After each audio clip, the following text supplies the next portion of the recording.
Hi, Mrs. Hartman back again, this time for stoichiometry. Last time we talked about mole ratios, and those get used in full stoichiometry problems. So this first video that I'm going to show you will give you examples of mass to mass stoichiometry problems. But before we do any of those, I want to go over the steps that you'll want to consider when doing any stoichiometry problem, whether that's a mass to mass problem or a mass to volume problem. If you look at your mole roadmap that I provided at the beginning of Unit 9, that will give you a bunch of different ways to convert moles to other units: grams, particles, volume, and it could be volume of a solution, so you're looking at liquid form, or volume of a gas.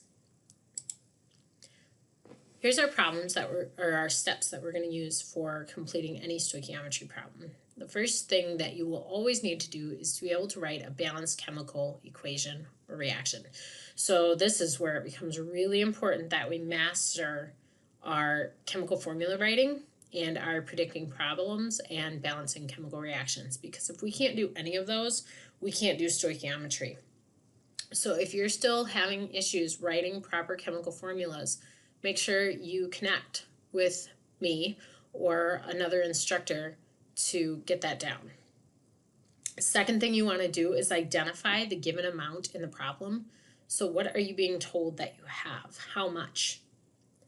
If the given amount is not in moles, then you're going to convert the given amount to moles. And again, you can use your mole roadmap to help you. Now, the mole roadmap is only for practice. It's not for tests and quizzes. Identify what the question is asking you for. So to make this a little bit more clear, I'm going to call it the desired quantity. And you're going to take the given amount and that you just converted into moles and convert that into moles of the desired quantity. And you're going to do this using the balanced equation, that mole to mole ratio that we learned in lesson 9.1. After you have moles of the desired quantity, you can convert those moles to whatever units you need to for the problem. So whether that be grams or molecules or milliliters, anything. Let's do some practice problems. So our first problem is for the reaction that's given, which is 4Na plus O2 yields 2 Na2O. So 4 sodiums plus oxygen yields 2 sodium oxides. Find the number of grams of sodium that must react to produce 42 grams of sodium oxide. So if you look, what we're being given here, this given amount, it's actually the product. And that's fine, okay? If I want to go bake and I need 60 cookies, how much flour do I need to make those 60 cookies? Will my recipe yield 60 cookies? If it only yields 36 cookies, I'm going to need to change the amount of flour that I use compared to the recipe. So let's try this problem. I'm going to start with my given. I'm going to start with those 42 grams of sodium oxide. And my first step is to convert those to moles. Now, there's something that I used to say all the time when I was in my classroom with students, and any one of them still to this day could probably spit it out to you if I said it to them, because I would say it so many times they would just remember it. So here we go. To get from mass to moles or moles to mass, you use the molar mass. Say it again. To get from mass to moles or moles to mass, you use the molar mass. So if I want to go from grams to moles, grams is mass, I'm going to use the molar mass from the periodic table. So I drop my grams of sodium oxide down to the bottom, and I put my moles of sodium oxide on the top. So again, this is something you learned how to do in Chem A, or first semester chemistry. All right, and our molar mass of sodium oxide is 62.0. Okay, I like to round to the 10th place for my molar masses. Now, you can solve this, take this to the next step, keep going, or you can put this all into one big dimensional analysis problem. I like to put it into one big dimensional analysis problem. So if I were to look right now, I've just canceled out my grams of Na2O and I have moles of Na2O. Okay, so here's the thing. I've got sodium oxide, but I'm being asked for grams of sodium. So I have to go from here in my balanced reaction over to here. And the way you move around in your balanced reaction is to use the coefficients, what we saw in lesson 9.1, those mole ratios. So since I now have moles of Na2O, I can drop that down to the bottom to cancel those out and put my moles of sodium on top. And I'm going to use the coefficients from the balanced equation as my conversion factor. So 2 moles of sodium oxide and 4 moles of sodium. So I've now canceled out my moles of sodium oxide and I have moles of sodium.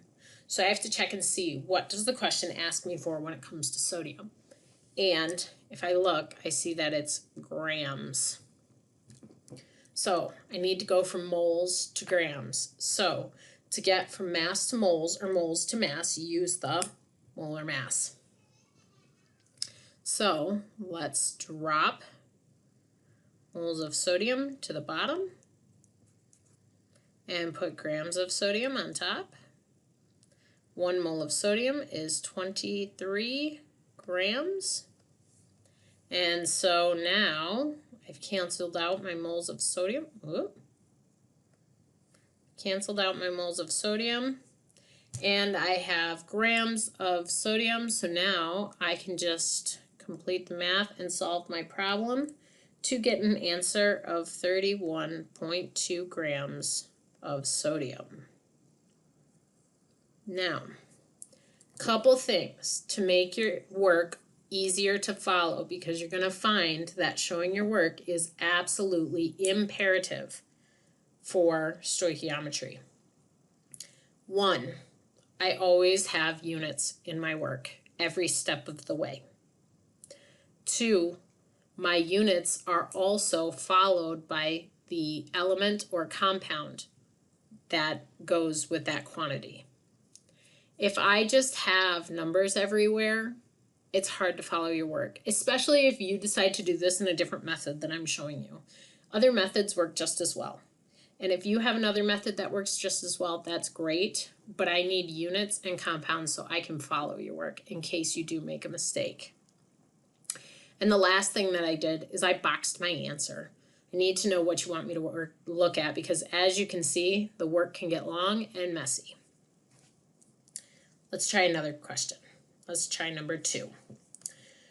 For the reaction, whose balanced equation is as follows, find how many grams of zinc phosphate will be produced by the reaction of 5 grams of ammonium phosphate.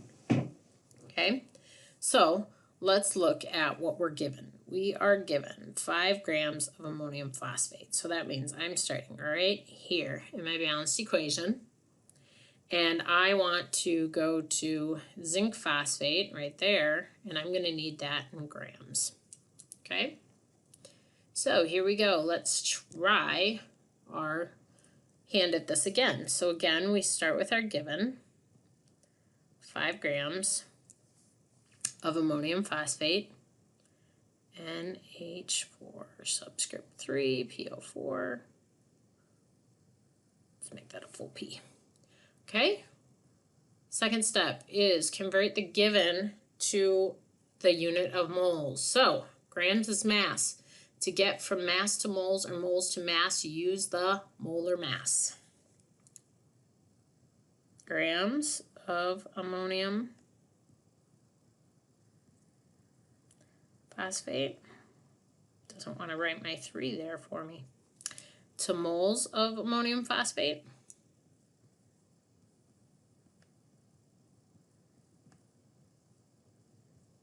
Don't forget my 3 out there because that's important. And the molar mass of ammonium phosphate is 149.0.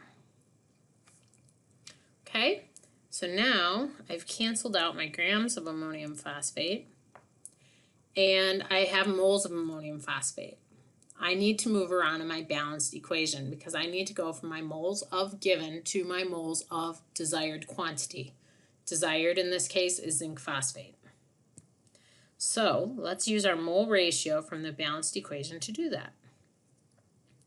Moles of ammonium phosphate to go to moles of zinc phosphate.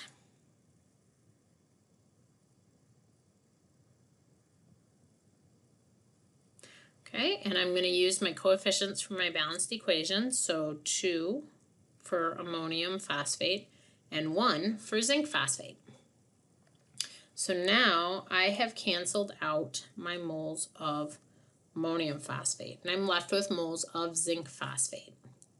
Okay, and for zinc phosphate, it asks me for grams. You can see right there. So obviously I need to take this one step further now and convert to grams. So to get from mass to moles or moles to mass, use the molar mass. I'm going to the periodic table to do that calculation.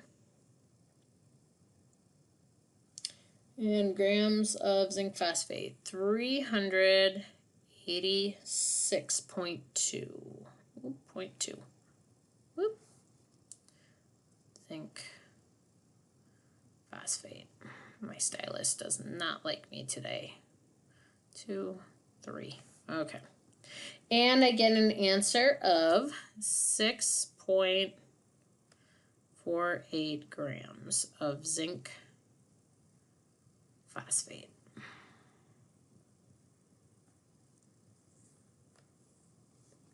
All right. One more. We have nitrogen and hydrogen react to form ammonia gas, also known as the Haber process. If 56 grams of nitrogen are used up by the reaction, how many grams of ammonia will be produced? And B, how many grams of hydrogen must react if the reaction needs to produce 63.5 grams of ammonia? Okay, so we don't have a balanced chemical equation this time, so our first step is to write that balanced chemical equation. Let's do that. So we have nitrogen and hydrogen, both diatomics, form ammonia gas. NH3 is ammonia. You would have seen this reaction if you had watched the mole ratio tutorial in lesson 9.1. Okay, so I'm going to go ahead and balance this. Okay, we now have a balanced reaction. So part A, I'm going to start with my given. I have 56 grams of nitrogen, and I want to go to grams of ammonia. Okay, so 56.0 grams of N2. And when I'm calculating that molar mass, remember that 2 is important for the molar mass, so that means I have 28.0 grams of N2 for every mole of N2. Okay, I'm starting to do the steps a little bit faster because you've seen it twice already. I'm going to use my mole ratio now to go from moles of nitrogen to moles of ammonia.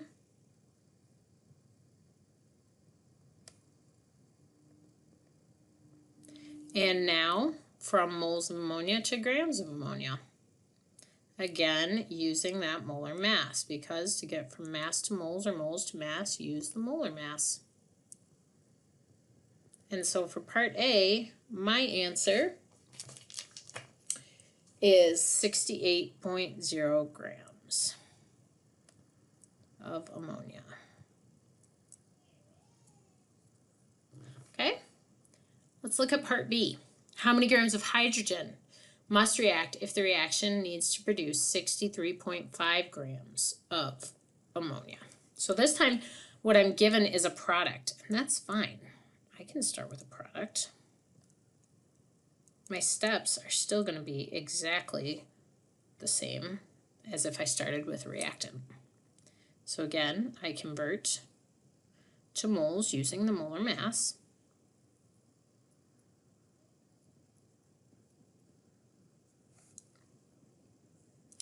And now I'm going to use my chemical formula to go from ammonia to hydrogen.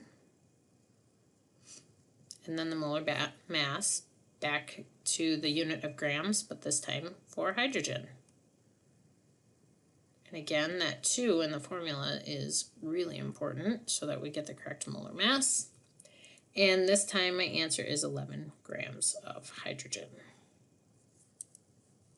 Hopefully that helps you get started in stoichiometry. If you have any questions, make sure you let me know.